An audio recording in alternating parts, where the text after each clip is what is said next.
Galactic patrol ships blotted out the sky like an iron ceiling. Children in playgrounds stopped mid-swing, staring at the colossal shadows. Soldiers rushed to their posts but froze as the alien broadcast thundered across every screen, every speaker, every device in human reach. A booming voice translated in perfect English declared Earth a backward, infantile species, its weapons laughable toys in the eyes of the galaxy. Images flickered on giant holographic screens above cities, human tanks, fighter jets, and missiles juxtaposed with alien plasma cannons and war mechs. The entire planet saw its pride reduced to a joke. Then came the cruelest display of all, an alien soldier juggling nuclear warheads with tractor beams as if they were circus balls. He tossed them, spun them, caught them behind his back, and dropped them into the sea like pebbles. The oceans hissed but no explosion came, as if Earth's doomsday arsenal was nothing more than wet firecrackers. Laughter echoed, not from Earth but from billions of alien spectators watching from their home worlds. Humankind was not merely threatened. It was humiliated. In the Pentagon, generals slammed fists on tables while leaders demanded action. Their threats of retaliation were met with more mockery from the Galactic Patrol. One of the alien commanders leaned toward the camera and sneered that Earth might as well fight with sharpened sticks and kitchen knives.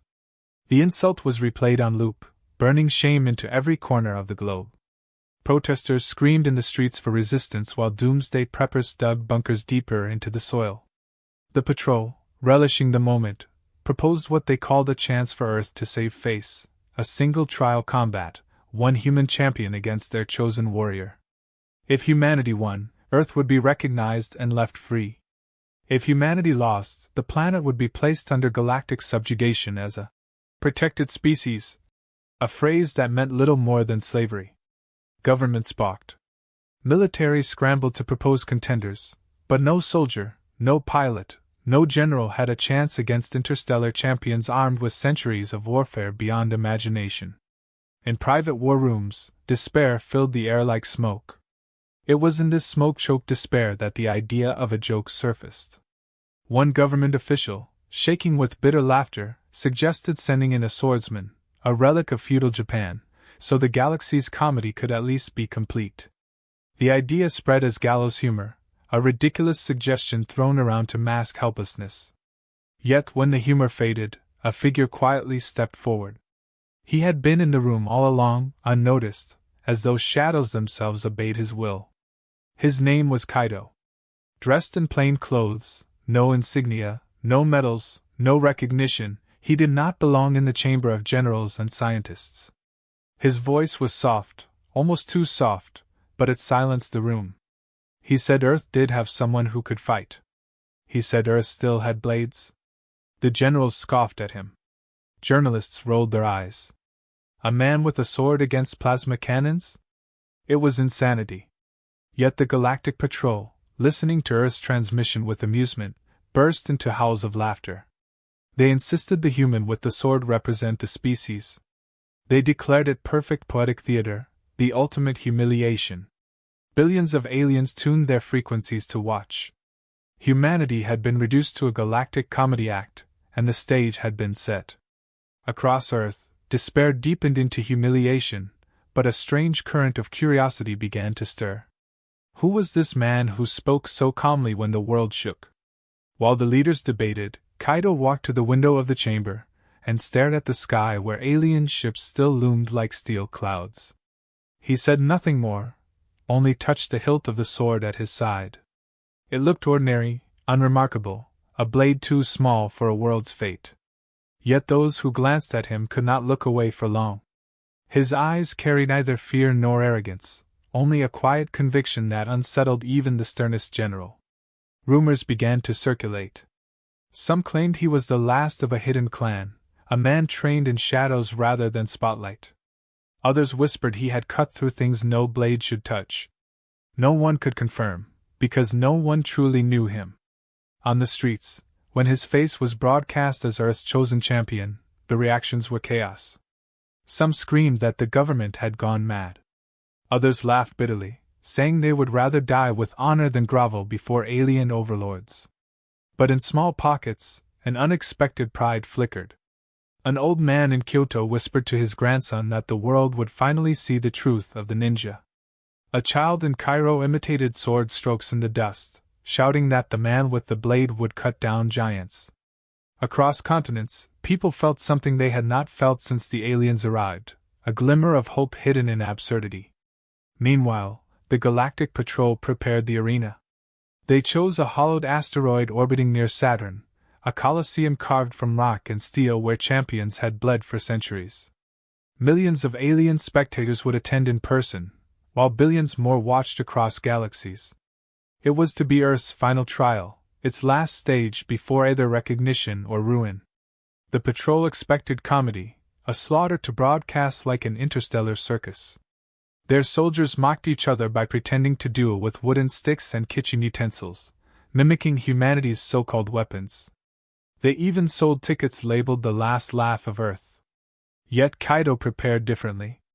He spoke little, but those near him said he trained ceaselessly, not with machines or holograms but with silence and discipline. He meditated for hours, drew his blade against invisible enemies, and practiced movements too swift for cameras to capture. When asked what he expected from the coming battle, he gave the same answer every time: "I expect nothing. I cut what is before me." The world watched him leave Earth aboard an alien shuttle, a lone man with a sword walking into a coliseum of stars. His image became burned into every mind, a small silhouette against the infinity of space. Some saw madness, some saw futility, and some, though they could not explain why, saw inevitability. The Galactic Patrol had mocked Earth for its primitive weapons, but now all of humanity waited breathless for the moment when the ninja would draw his blade. Kaido's story did not begin in the Pentagon or under the shadow of alien dreadnoughts. His path had been written in silence long before the galaxy cared about Earth. Far from the cities, hidden deep in the folds of mountains where fog clung like secrets, lay a dojo no government map ever acknowledged. It was a place of shadows, its students chosen not for strength but for discipline, for the stillness in their eyes. From childhood Kaido had walked that path. He remembered the stone steps, endless and steep, where every student carried buckets of water without spilling a drop. He remembered nights of listening to his master's voice weaving lessons about patience, humility, and unseen power. They were taught not to chase fame but to guard balance. To the world outside, they did not exist. To themselves, they were the keepers of something older than nations. His blade was unlike any other. Forged generations ago, its steel carried whispers of the stars. During the fall of a meteor centuries past, a fragment had been recovered by monks who saw not destruction but a gift from the heavens.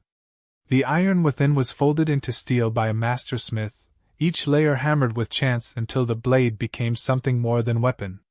It hummed faintly when drawn, a vibration so subtle it felt like the earth itself answering. The dojo had passed it down only to those who had proven beyond doubt that their spirit would never bend to greed. Kaido had inherited it, not because he was the strongest, but because he was the quietest, the one who listened even when silence hurt. That blade was more than metal. It was a bridge between Earth and stars long before humanity realized it was not alone. The governments who chose him never understood this. To them, the sword was merely a prop, a symbolic stick waved at giants. But when Kaido meditated in the alien quarters assigned to him, the blade rested across his knees like a sleeping dragon. He ran his fingers lightly across the steel and felt its pulse echo through his own veins. He whispered to it, not words but intention, a ritual as old as his training. His master had once said the blade listens only to those who carry no desire for victory, only the duty to cut what must be cut. Kaido carried that lesson with him as calmly as he carried his breath. Outside, Earth's leaders debated strategies in panic. Some suggested smuggling advanced human weapons into Kaido's possession, strapping him with explosives or hidden devices to even the odds. But he refused them all. He told them quietly that the burden of Earth could not be carried on deceit, because deceit would only prove the patrol correct. The generals dismissed him as arrogant, but there was something in his gaze that stopped them from pressing further. He was not interested in politics or approval. He was interested only in the truth of the blade. The Galactic Patrol, meanwhile, fed on Earth's humiliation. Alien commentators on interstellar networks called Kaido a walking relic, a museum exhibit pretending to be a warrior. Betting houses on distant planets set odds so impossibly against him that wagers became a form of entertainment. Comedians carved entire routines mocking the human who believed a sword could stand against plasma shields. Even in their arrogance, though, there were whispers of unease. A handful of alien scholars remembered tales of Earth's forgotten arts. They dug up fragments of ancient history, stories of men who vanished into smoke, who fought unseen, who toppled armies with deception and patience. These whispers did not reach the mainstream, drowned by laughter, but a few listeners hesitated before joining the chorus of mockery. The night before departure to the asteroid Coliseum, Kaido stood alone in the observation chamber of the alien cruiser. Saturn's rings shimmered like a frozen halo outside, their glow reflecting in his calm eyes. He remembered his master's final words spoken on the mountain. The world will forget us, because we are meant to be forgotten. But there will come a time when the shadows must step into the light, not for pride, but because the balance demands it. He knew now that this was that time. His presence was not chance, not accident. It was the echo of a promise kept by generations who hid in silence. Though he kept his calm, doubt crept in like an uninvited guest. He was not immortal. His body could be cut. His bones could break. The alien champions he would face wielded powers beyond human imagination. He wondered if discipline and steel could truly stand against the energy of suns harnessed in weapons. For the first time since his training began, he felt the weight of fear press into his chest. But then he breathed deeply, and with each exhale, the fear thinned. He reminded himself of the simplest lesson his master ever gave him: the blade does not cut the future, it cuts what is before you. Fear was nothing but imagination running ahead of the present. When he returned his focus to now, the fear dissolved like mist in sunlight. Word of his calmness spread even among the alien crew transporting him. Guards who had sneered at him on arrival now watched him with reluctant curiosity. They noticed how he moved like water, how he seemed to vanish into corners despite the sterile brightness of the ship. One guard swore he had turned to glance at the human only to find him gone, then felt a breath on his neck and spun around to see Kaido standing exactly where he had been. These were tricks to the guards, but to Kaido they were simply habits of a life lived in shadows. The aliens began to whisper that perhaps this human was not quite what they thought. Still, the patrol leaders ridiculed the notion that a sword could matter. They convened in their high chamber, assuring each other that Earth's final act would be comic relief. They prepared their strongest champion for the duel, a cyborg enforcer who had crushed 20 worlds into submission. The enforcer himself laughed when told of his opponent, boasting that he would use the human's blade to pick his teeth. Across the galaxy, alien audiences tuned in with eagerness, expecting blood and farce. Tickets sold faster than any previous spectacle, making this trial the most anticipated event in years. For the patrol, Earth had become profitable entertainment. But in the quiet of his chamber, Kaido sat with his sword across his knees. He neither prayed nor plotted, only listened. To the hum of the blade. To the silence between heartbeats. To the faint echoes of generations behind him. He did not think of victory. He did not think of defeat. He thought only of the moment when his hand would draw steel from sheath, and the galaxy would finally learn that Earth's strength was never in its weapons, but in its shadows. The asteroid Coliseum was carved from rock and steel, a monument to galactic arrogance. Its hollow core stretched wider than a city, ringed with glowing platforms where millions of alien spectators gathered in tiers, their voices a tidal wave of strange tongues and mechanical roars. Massive screens suspended in zero-gravity projected the stage in every direction, ensuring no eye could miss Earth's trial. Ships hovered outside, carrying billions more watching from afar. The event was marketed not as combat, but as theater. The grand banners of the patrol declared the spectacle as Earth's last laugh. Every ticket sold, every bet placed, every alien child begging their parents for a chance to see the primitive human's humiliation was another nail in Earth's coffin. Yet at the center of it all stood Kaido, small and unadorned, the single figure on a platform of polished obsidian. He carried only his sword, and his calmness unsettled those who expected trembling. His opponent was announced with thunder that shook the Colosseum walls. The enforcer emerged from a gate of molten steel, a towering figure of metal fused with flesh, twice Kaido's height and armed with weapons etched into his very body. His shoulders carried plasma cannons, his arms were blades of energy, his eyes burned with cybernetic light. He had been undefeated in countless battles across galaxies, the chosen hand of the patrol's authority. When he stepped forward, the arena shook under his weight. Alien crowds screamed with anticipation. Commentators narrated the mismatch as comedy, warning viewers to shield their young from the carnage that would be swift and brutal. Kaido, in contrast, bowed his head once and rested his hand lightly on the hilt of his blade. He looked more like a monk in meditation than a warrior preparing for war. The battle began with a deafening crack. The enforcer raised his arm and fired a torrent of plasma so bright it painted the asteroid's walls with light. The energy consumed the platform, flames swallowing the space where Kaido stood. The crowd cheered in laughter, convinced the human had been vaporized in the opening breath. But when the smoke cleared, Kaido was gone. Not burned, not broken, gone. The enforcer turned, scanning with sensors and thermal sights, but all he saw was emptiness.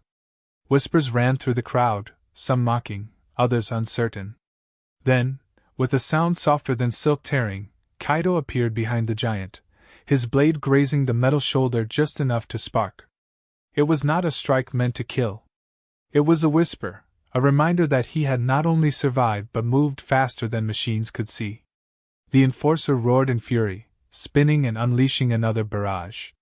This time Kaido leapt, body twisting through air, the blade flashing as it carved arcs invisible to all but the sharpest eyes. Plasma bolts struck the platform but not him. He landed so lightly it seemed he had never left the ground. The aliens who mocked now leaned forward, some confused, some stunned. The human had not struck yet, but already he had broken the illusion of weakness. The enforcer's rage grew, his attacks more ferocious, blades extending from his arms like molten claws, swinging to crush the smaller man.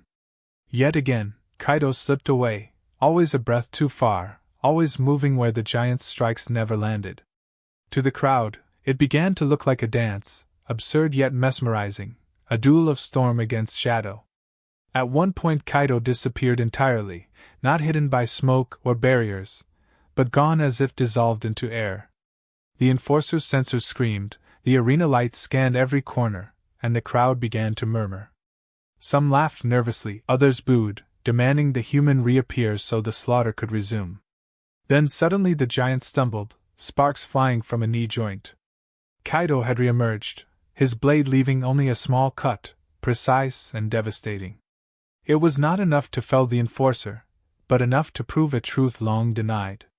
The sword had cut through alloy designed to withstand artillery. What was impossible had just happened, and billions of alien spectators gasped at once. The enforcer roared and struck back with a desperation born of humiliation.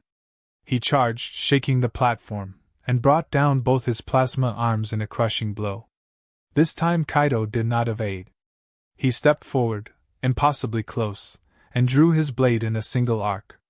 There was no flash, no explosion, only silence. The enforcer froze mid-strike, his weapon still raised. A line of light traced across his chest, glowing brighter until the steel cracked open. His body shuddered, then split, the upper half sliding away as sparks rained like fireflies. The alien audience, once loud with laughter, fell into stunned quiet. A human with a sword had just cut down their champion. For a heartbeat, silence stretched across the galaxy. Then came a sound like a storm breaking. It was not boos or mockery, but cheers. Alien voices rose in disbelief and awe. Some cried that the human was cheating, others shouted for replays, but many cheered as though they had seen something they never thought possible. Commentators stuttered, unable to process what had unfolded before billions of viewers. The patrol leaders watched in fury, their authority cracked in plain sight. The enforcer, once their symbol of dominance, lay in pieces on the obsidian floor. Kaido stood calm amid the wreckage, blood from shallow cuts on his arms dripping quietly. He did not raise his sword in victory. He simply sheathed it, the faint hum echoing through the arena. He bowed once, neither mocking nor boastful, simply honoring the battle as he had been taught. To the crowd, it was as though a monk had humbled a god. Aliens who moments ago mocked Earth now looked upon it with the beginning of respect, and others with fear. If a man with a blade could do this, what else might Earth be hiding? Laughter did not disappear entirely. Many still mocked, calling the victory luck, a fluke, an accident. But the laughter had changed. It was thinner now, forced, covering unease. The patrol leaders demanded silence from the audience, but their command held no weight against the tide of all that rippled outward. For the first time in centuries, the galaxy had seen a crack in the patrol's image of invincibility. It had been cracked not by plasma, not by missiles, not by fleets of ships, but by a single man who moved like shadow and struck with a blade folded in silence. As Kaido left the platform, escorted by alien guards who now kept their distance with wary eyes, he did not smile. He did not celebrate. He walked as though nothing unusual had happened. To him, the battle was not victory but necessity, another cut made in the fabric of balance. But to Earth, watching from millions of miles away, his image walking from the wreckage became more than survival. It became a symbol. Humanity was no longer a joke. Humanity had drawn its blade, and the galaxy would never look at Earth the same way again. The aftermath of the Enforcer's fall sent shockwaves across the galaxy. What was meant to be a spectacle of humiliation had turned into an unthinkable disruption. For the first time in living memory, the Galactic Patrol looked vulnerable. Entire sectors erupted in arguments. Some races cheered, grateful that the patrol's arrogance had finally been cut. Others trembled, fearing what retribution might follow. The patrol themselves reacted with fury, their commanders gathered in urgent conclaves, voices raised in disbelief. The optics were unbearable. Billions had witnessed their champion destroyed by a human with nothing but a sword. Their credibility was cracking, and they knew if the cracks spread too wide, they could not hold control over countless planets. They declared that one duel was not enough. There would be best of 3 trials, they announced, to ensure that Earth's victory had not been a trick or a stroke of luck. The galaxy was promised even greater entertainment. In reality, it was desperation, a last attempt to crush Earth before the myth of the human could spread further. When Kaido heard of the change, he did not object. He nodded once, acknowledging that balance had not yet been restored. To him, battles did not end with applause or defeat. They ended only when the duty was complete. The patrol's next choice was the Beast of Vera, a warrior drawn not from their ranks but from a world known for its creatures bred for war.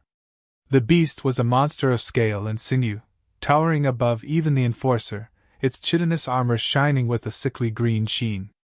Its arms ended in claws-like scythes, its jaws split to reveal rows of teeth that had shredded entire squads of soldiers and past spectacles. Where the Enforcer had been a machine of calculation, the beast was raw destruction, chaos wrapped in muscle and bone. To the patrol, this was perfect. If a blade could cut steel, let it try to cut the uncuttable. If the galaxy was losing faith, nothing would restore it faster than watching the tiny human torn apart before billions of eyes. The Colosseum was even more crowded for the second duel. The laughter was quieter now, tempered by unease, but the hunger for spectacle was stronger than ever. Merchants sold replicas of Kaido's sword alongside grotesque masks of the Beast of Vera. Children played mock duels in the stands, some pretending to vanish like Kaido, others stomping and roaring like the beast. For the galaxy, this was no longer just humiliation, it was entertainment with stakes beyond imagination. On Earth, people sat glued to their screens, hearts hammering, knowing that if Kaido fell, humanity's brief moment of respect would dissolve into chains. The battle began without ceremony. The Beast of Vera charged the moment the gates opened, the ground cracking beneath its weight. Its roar shook the Colosseum, echoing into the bones of those who heard it. Kaido did not flinch. He drew his blade with a motion so quiet it was almost drowned by the sound of the beast's thunder. The first strike came, claws descending like a guillotine, but Kaido slipped to the side, the edge grazing his shoulder as he struck back. His blade met the creature's chitin and sparked but did not pierce. The sound rang across the arena, sharp and metallic, followed by the laughter of patrol officials. The sword could cut steel, but against the natural armor of the beast it faltered. For the first time, doubt rippled through the crowd. Perhaps the human's miracle had ended.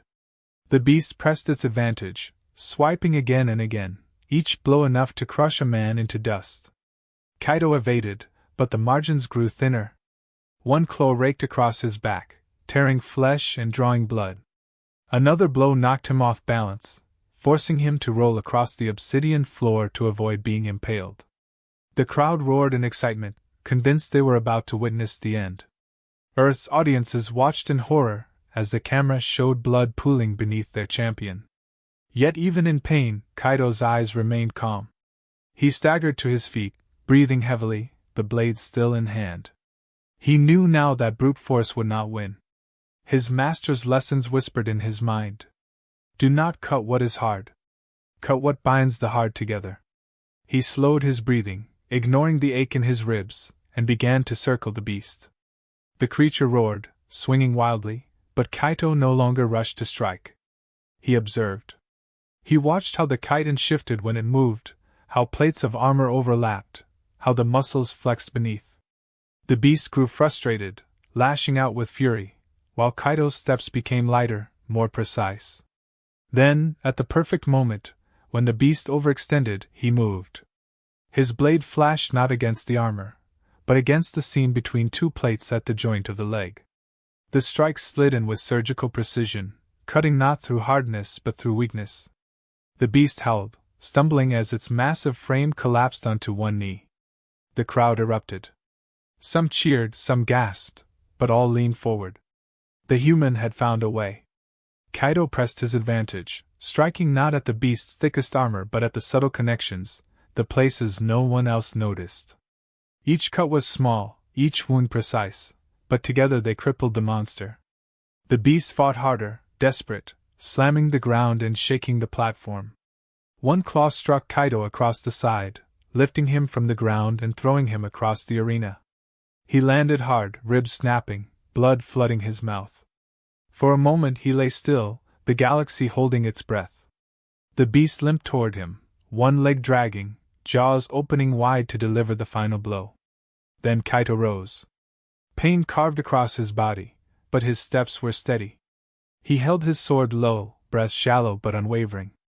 As the beast lunged, he moved faster than eyes could follow, his blade tracing an arc that shone brighter than the Colosseum lights. He cut not flesh, not armor, but the very line that bound the creature's strength together. The beast froze mid-attack, its momentum stopped in an instant. A long crack spread across its chest, glowing faintly before the entire structure of its body gave way. The monstrous warrior collapsed in pieces, its roar cut short, its body silent on the obsidian floor. The Colosseum was chaos. Cheers, screams, disbelief all blended into one. Alien spectators who had mocked Earth were now standing in awe, some raising their fists in salute, others chanting the name of the human they once called primitive. The patrol leaders looked stricken, their faces pale beneath alien light. Their second champion had fallen. The balance of fear was shifting. Kaido, bleeding and battered, stood once again amid the wreckage, his blade trembling faintly but still whole. He sheathed it with a soft click, and in that sound the galaxy heard not victory, but inevitability. What the audience did not hear was the secret whispered behind closed doors. Patrol commanders, desperate to salvage their crumbling image, vowed Earth would not leave that arena alive. Even if Kaido won again, humanity could not be allowed to become a symbol of resistance. Their plan was simple. If the human triumphed once more, Earth itself would be annihilated. Humanity had become more than entertainment. It had become a threat. The Colosseum roared louder than ever before, not with laughter but with frenzy. The beast of Vera had fallen, and the galaxy no longer saw a human as comic relief but as a force that defied expectation. Aliens of every shape and voice argued in the stands, some cheering Earth's unlikely champion, others demanding the fight be declared a fraud. Patrol officials scrambled to restore order, But the crowd was electric, their faith in the patrol cracking with every chant of the human's name. The commanders knew they could not risk another humiliation at the hands of Kaido. They declared that the third and final trial would be against the highest authority of the patrol itself, their Grand Master. It was not only the last battle of Earth's trial, but also a battle to silence the galaxy's growing doubts. If the Grand Master triumphed, the patrol would reclaim its image. If he fell, their empire of fear might collapse. The Grand Master emerged with a presence that silenced even the most raucous of voices. His form was tall and lean, his skin etched with glowing lines that pulsed with psychic energy. His body was half machine, his limbs reinforced with cybernetics polished to a mirror sheen. His eyes burned with a strange light, not mechanical but something deeper, an awareness that seemed to strip bare the thoughts of those who looked into them. Unlike the Enforcer or the Beast, the Grand Master was not spectacle or brute force. He was a strategist, a predator who had lived for centuries and seen the rise and fall of countless civilizations. To face him was to face not just a warrior but the embodiment of the patrol's unbroken rule. He carried no weapon of steel, only his psychic mastery and a staff forged of living metal that bent and reshaped itself with every thought. Kaido stood opposite him on the obsidian floor, his body battered from the last battle, blood soaking through his garments. Every rib ached, his breath came ragged, but his eyes remained steady. He drew his sword slowly, its hum faint but resolute. The Grand Master smiled, not with amusement but with the patience of a teacher observing a child. He spoke into Kaido's mind rather than aloud, his voice echoing without sound. "You carry discipline," he said. "You carry spirit. But spirit cannot cut the inevitable. Lay down your blade, human. The galaxy will remember you as brave." Kaido did not answer with words. He simply lowered his stance, blade angled forward, ready to move when the time came. His silence was answer enough. The battle began like no other.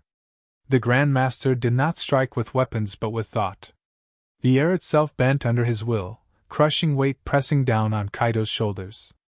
The floor cracked where he stood, his knees threatening to buckle. Pain seared through his skull as the psychic force tried to tear apart his mind, dragging his fears into the open. For a moment, he was a child again on the mountain, struggling to climb endless steps, gasping for air. Then he was on the battlefield, bloodied and beaten, crushed beneath the beast's claws. The visions came faster, each one a doubt, each one a weakness. The crowd watched in silence as Kaido staggered under invisible blows, his sword shaking in his grip. To many it seemed the end had come at last, not by blade or claw but by the breaking of his mind. Yet Kaido did not fall. He remembered the words of his master. "Fear is imagination cut loose. Cut only what is before you." He took a slow breath, grounding himself in the present. The visions blurred, then faded. His grip steadied. He moved forward one step, then another, each step defying the weight pressing against him. The Grand Master's smile flickered, the faintest hint of surprise breaking through his composure. He tightened his will, launching a psychic strike like a spear. Kaido twisted aside, the blade flashing upward, severing the energy midair. The crowd erupted in shock. A sword had just cut thought itself. The duel grew fiercer. The Grand Master moved with both body and mind, his staff reshaping into blades, chains, and whips, each strike guided by psychic foresight. He anticipated Kaido's movements before they began, blocking his strikes, countering his steps. Kaido was forced into a desperate rhythm, each motion a razor's edge between survival and annihilation. The audience gasped as the Grand Master's staff coiled like a serpent and wrapped around Kaido's arm, pulling him close. The staff shifted into a blade and cut across his side, blood spraying in an arc. Kaido staggered, vision dimming, but with a twist of his wrist he freed himself and slashed upward, the blade grazing the Grand Master's cheek. For the first time in centuries, the leader of the patrol bled.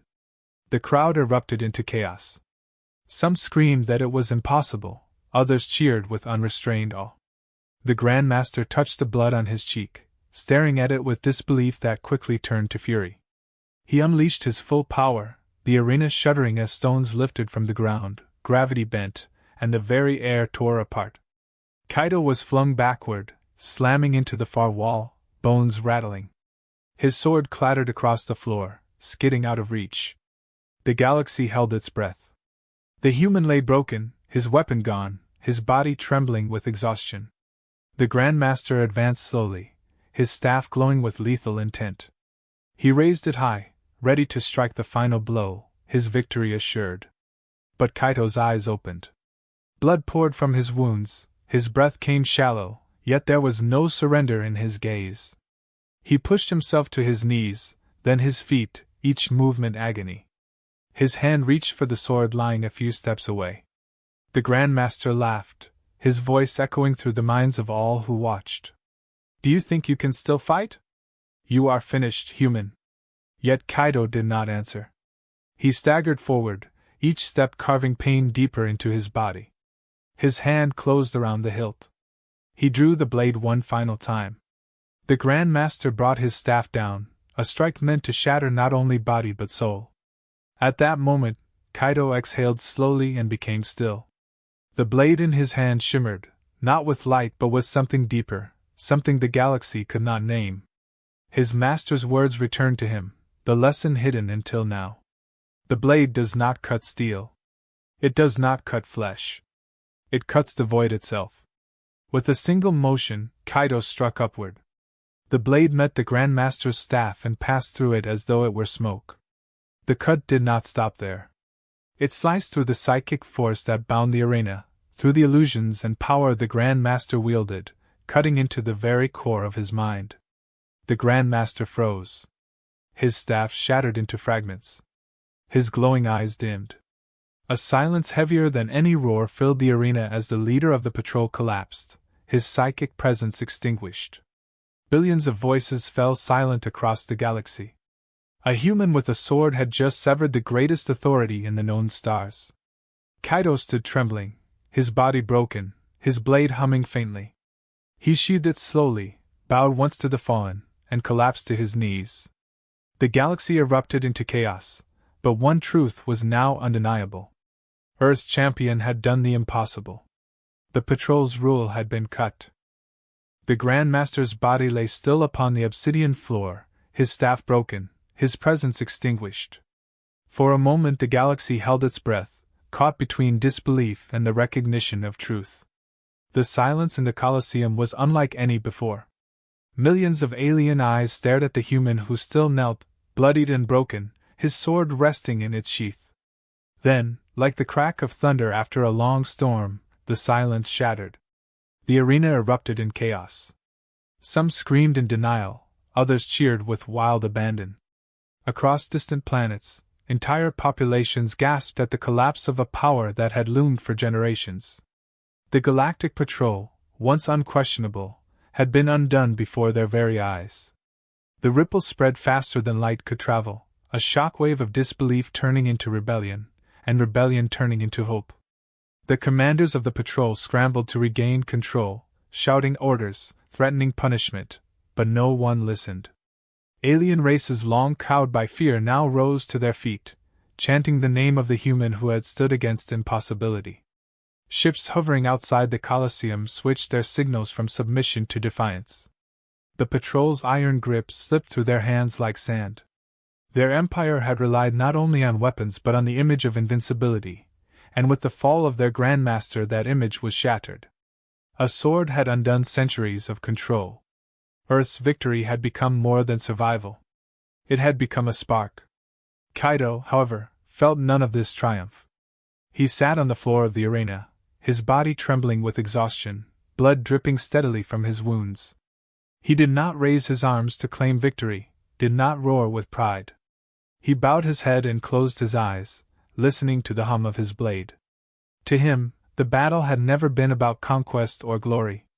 It was duty fulfilled, balance restored, nothing more. He knew the galaxy might see him as a symbol, but within his heart he was still a shadow, a man bound to silence. He had not fought for adoration. He had fought because the moment demanded it. When the realization of the patrol's collapse spread, Earth's leaders found themselves at the center of a new storm.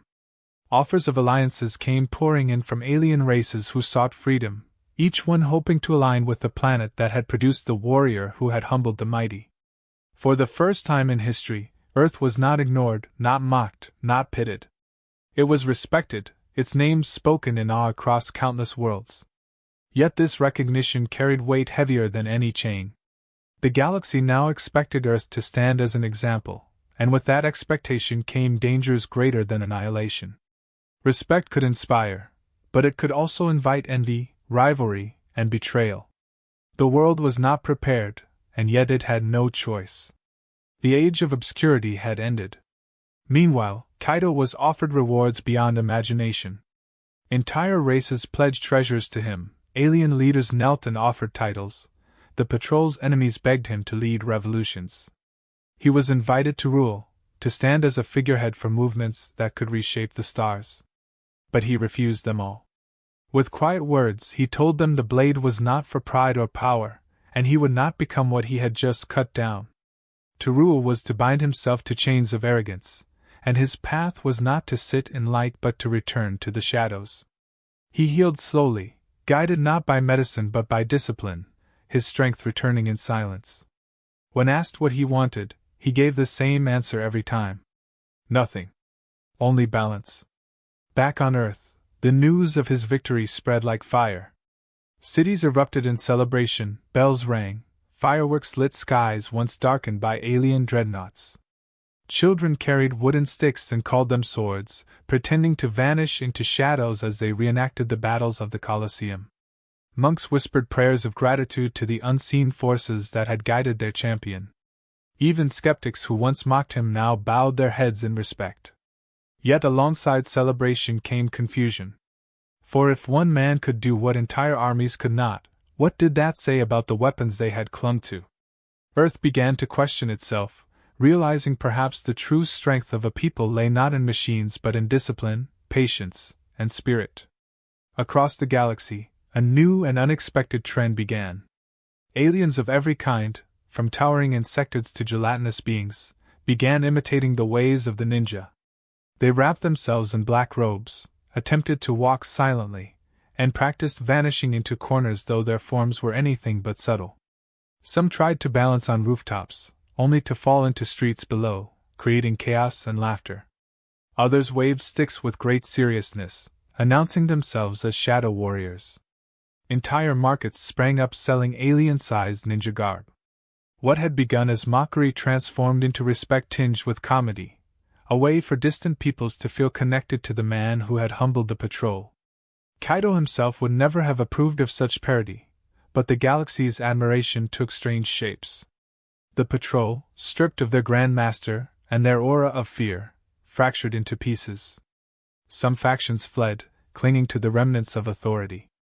Others sought truces, desperate to preserve what little they could.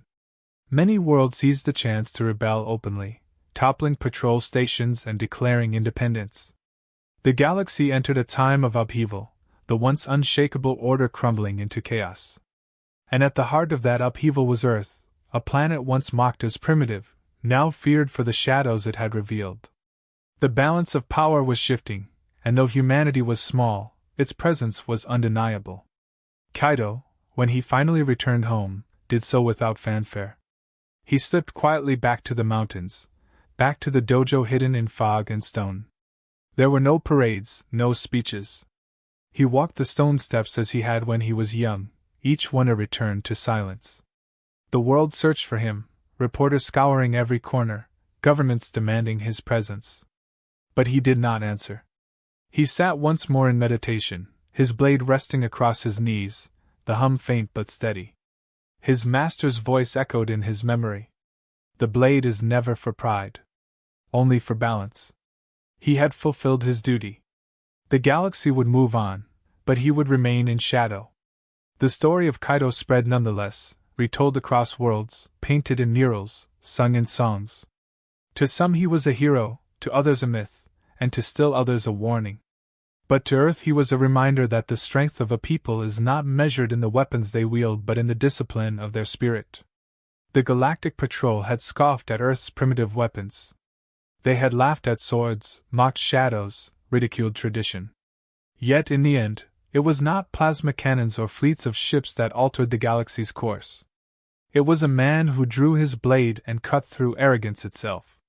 And though he vanished into the silence of his mountains, his presence lingered in every whisper, in every shadow, in every world that dared to hope.